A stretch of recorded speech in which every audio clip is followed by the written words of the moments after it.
அப்புறம் நல்லது கெட்டது. நல்லது சொல்கிறதுக்கு ஆள் வேணும், கெட்டது சொல்கிறதுக்கும் ஆள் வேணும். கண்டிப்பாக கெட்டது சொல்கிறதுக்கு நிறையா பேர் இருக்காங்க. ஆனால் நல்லது சொல்கிறதுக்கு கண்டிப்பாக ஒருத்தர் கூட இல்லை. அப்படியே நல்லது நம்ம செஞ்சாலும் அது கெட்டதுன்னு சொல்லி தள்ளிவிட வேணா ஆள் இருக்காங்க. இதில் எனக்கு என்ன ஒரு பிரச்சனைனா, எனக்கு தெரியாது ஒரு விஷயம் இதுதான் நல்லது கெட்டதுன்னு. அதை போய் நான் ஒருத்தர்கிட்ட கேட்பேன். அதெல்லாம் தப்புடி பண்ணாத அப்படின்ற மாதிரி அவங்க சொல்லுவாங்க. ஆனால் ஒருத்தர் அது நல்லது தானடி அப்படின்னு ஒருத்தர் சொல்லுவாங்க. ஆனால் இவங்க 2 பேர்த்தில் யார் நல்லவங்கன்றது இது வரைக்கும் என்னால் கண்டுபிடிக்க முடியல.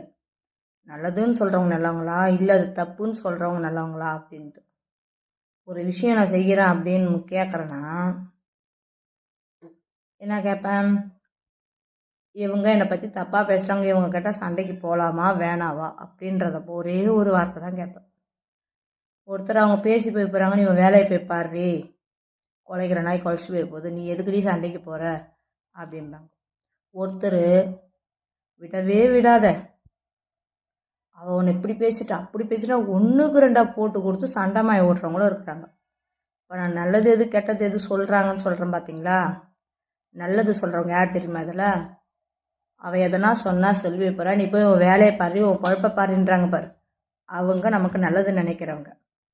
அவள் ஒன்று இப்படி பேசிட்டு அவள் பேசினா ஒன்றா தான் இருக்கும், ஆனால் 10 சேர்த்து முடிச்சு விட்டு சண்டை போட விடுறாங்க பார்த்தியா, அவங்க தான் கெட்டவங்க.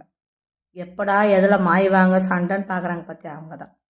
அவங்க 2 பேர்த்தையுமே நான் அபிப்பிராயம் எப்பயுமே கேட்பேன், இதை செய்யலாமா செய்யக்கூடாதுன்னு. ஆனால் அதை கெட்டது சொல்கிறவங்க, அவள் இப்படி பேசிட்டா நீ எப்படி விட்டுட்டு போகிற பேசுடின்னுவாங்க. சரின்னு தலையாட்டின்னு வந்துடுவேன். அதுவே நல்லது பண்ணுறவங்க போய் கேட்டால் அவள் பேசி வைப்பறாடி, அது கடவுள் கூலி கொடுப்பா, நீ போய் வேலையை பாருன்னுவாங்க பார்த்தியா, பிரச்சனையை விட்டு விலகி நில்லு அப்படின்றாங்க. அவங்க என்னை பொறுத்தளவுக்கு ஓகே, நல்லவங்க, நம்ம நல்லதுன்னு நினைக்கிறாங்க. ஆனால் எதுவாக இருந்தாலும் பரவாயில்ல, நீ போய் பிரச்சனையை பாடுறி, அவள் ஒன்றுமே சொல்லனாலும் 1க்கு 2 சொல்லி முடிச்சு விட்டு சண்டைமாய் ஓடுறாங்க பார்த்தியா, அவங்களும் இருக்கிறாங்க அந்த ஊருக்குள்ளே. ஆனால் எப்படி தான் எனக்கு சொல்கிறதுன்னு தெரியல. என்ன சொல்கிறது, இத்தனை நாள் அப்படி இருக்கிறவங்க பேச்சு கேட்டுருந்தா நானும் ஆடாதாட்டம் ஆடினேன்.